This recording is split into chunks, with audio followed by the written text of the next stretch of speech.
Wild Card is the first DLC or story pack for Star Wars Outlaws, and it has come out a little less than 3 months after the base game's launch.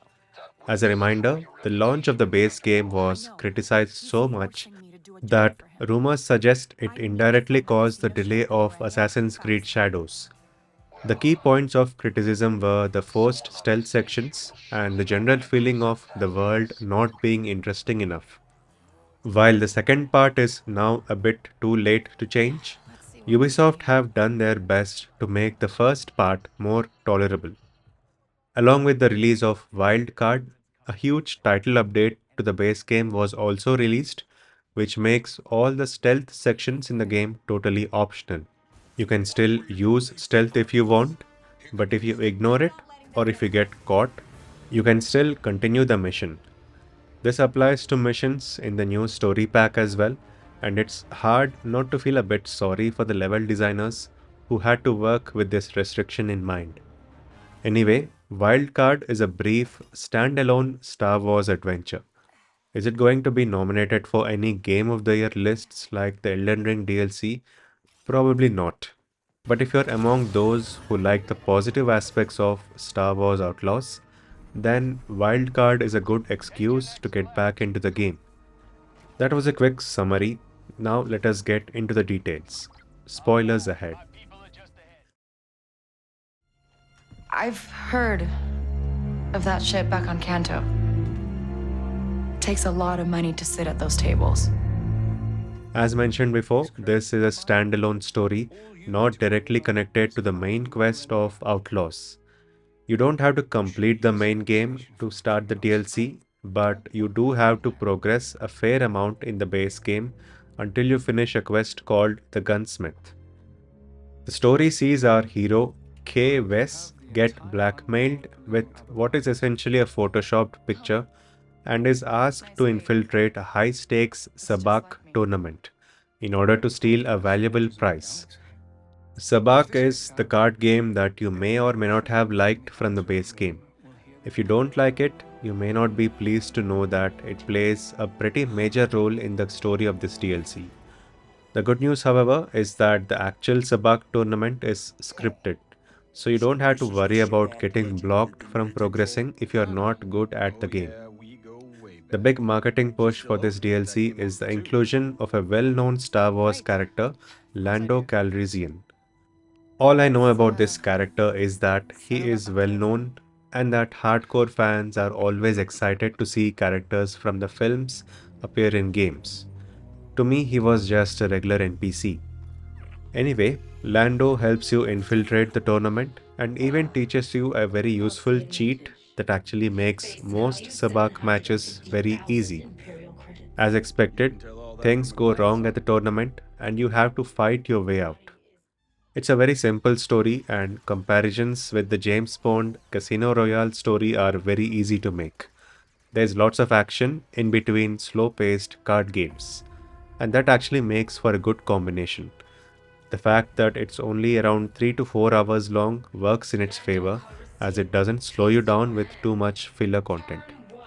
That said, the simplicity also means that this DLC is very forgettable. This is one of those experiences where you're entertained when you're in the moment, but will soon forget all about it in a few days.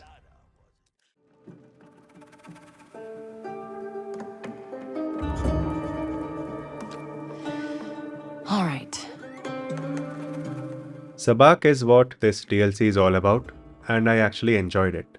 I won't try to explain the rules of the game in detail, but simply put, the goal is to have a pair of cards with matching numbers, one from the gold deck and one from the red deck.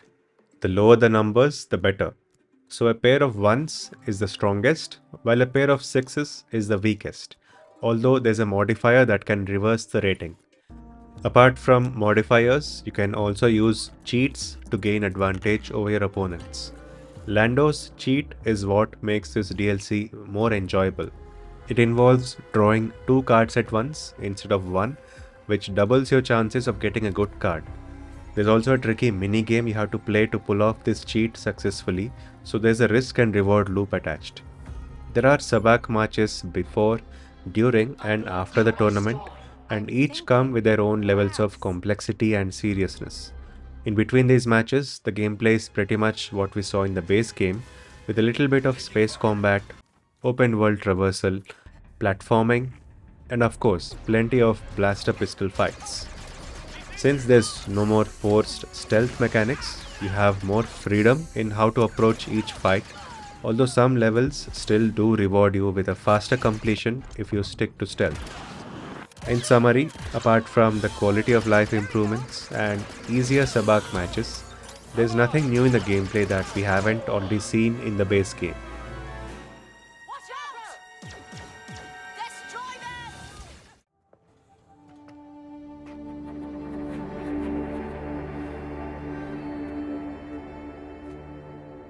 them! Looking for someone?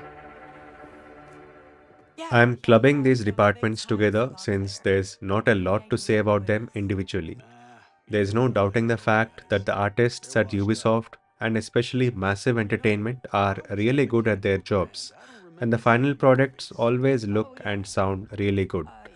There are not a lot of new environments introduced here, but there are still a few memorable moments, like the one where you traverse through a cave, and jumping through hyperspace always reminded me that this is a really good looking game.